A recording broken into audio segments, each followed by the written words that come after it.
بسم الله الرحمن الرحيم اللهم صل على محمد وآل Muhammad. In the name of Allah, the merciful, the beneficial, the compassionate, and peace and blessings be upon Muhammad and the sons of Muhammad.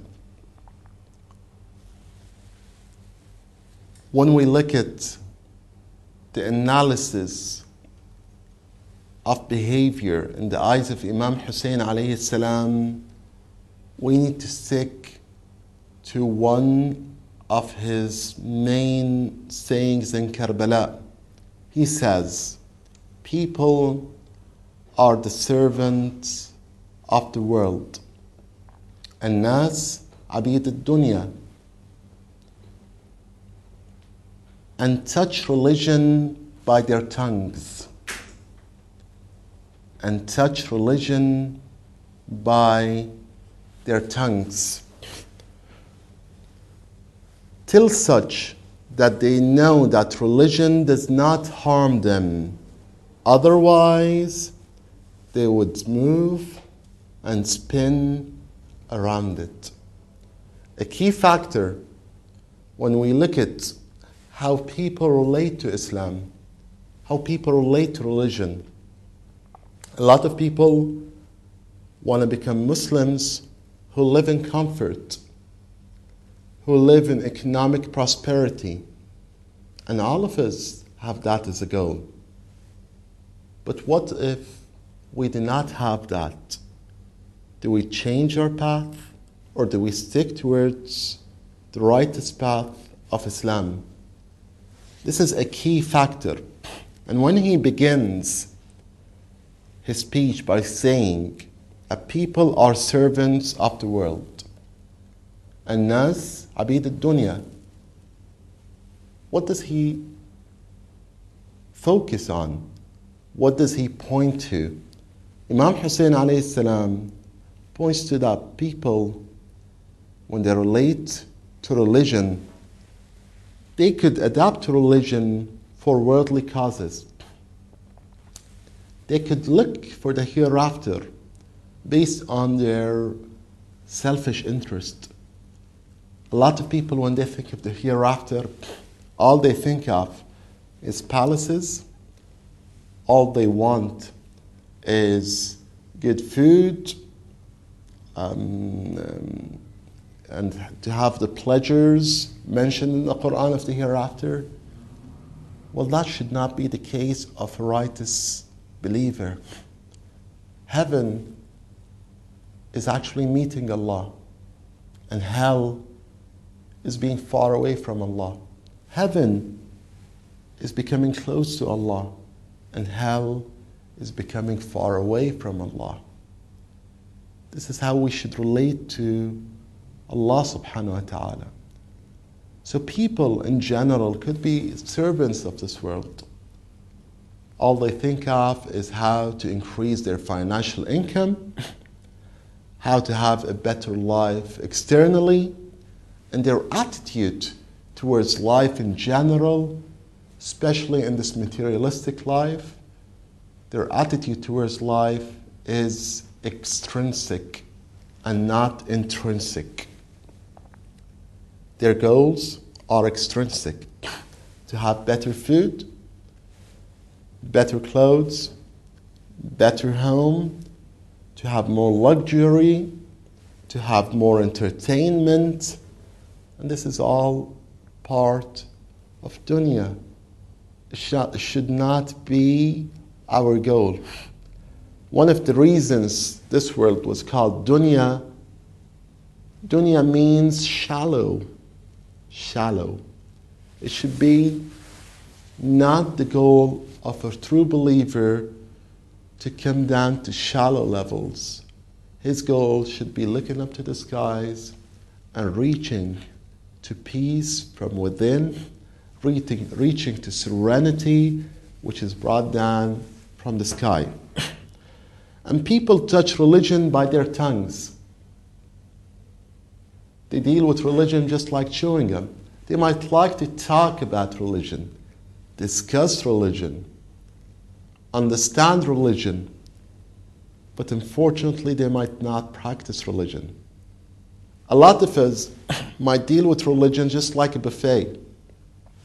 You head to a restaurant which has a buffet, you choose the food you like, and you leave the appetizer and the main meal you don't like.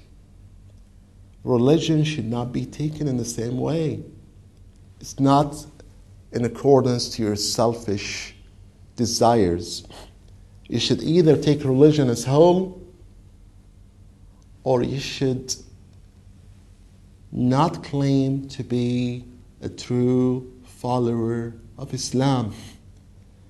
Some people might claim and say, okay, we love Allah, we're willing to pray, but we're not willing to wear hijab.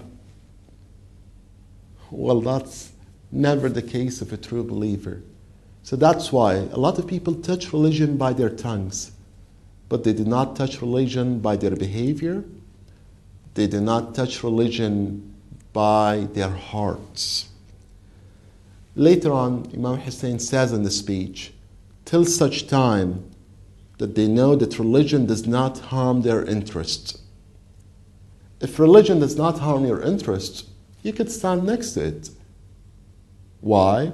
A lot of people stand next to religion because religion gives them a better social status. Religion gives them a better ability to build up relationships for business interest. Religion builds up their trust among others. But when religion harms their interest, when religion does not intersect with their personal goals, they would move around it and spin. That's very unfortunate that a lot of us might claim that this speech and this saying of Imam Hussein alayhi salam could not be implemented on us. But unfortunately it could. We did not test ourselves. If you test yourself like the companions of Imam Hussein, then you could say, okay, I would stand next to religion, abide by religion, whatever the coincidences, whatever the results are. I'm looking for a conclusion which would be looked at in the hereafter as true obedience towards Allah subhanahu wa ta'ala. So it's very important for us to look at this saying and try to analyze it, whether it could be implemented on us or not. The army of Umar ibn Sa'd, they used to touch religion with their tongues. However, the Umayyad regime were living in luxurious conditions. They had the luxury of lovely homes, lovely transport means, lovely food, and everything was perfect for them. And at the same time, they used to touch religion. If religion ensures you have better money, more luxury, a lot of people could utilize, and a lot of regimes could utilize religion for their worldly causes. And this is exactly what the Umayyad regime has done. The Umayyad regime used to utilize religion for their purposes. A lot of sayings were not allowed to be recorded of the Holy Prophet. Why? For political reasons. Religion and politics do intersect, and we do believe that religion is part of politics, and politics is part of religion.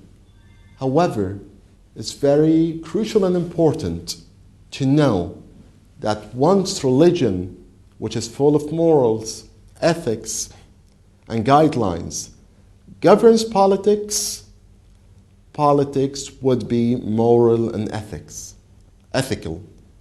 And whenever politics govern religion, we do face serious problems. That's why one of our scholars says, دينوا السياسة ولا تسيسوا الدين.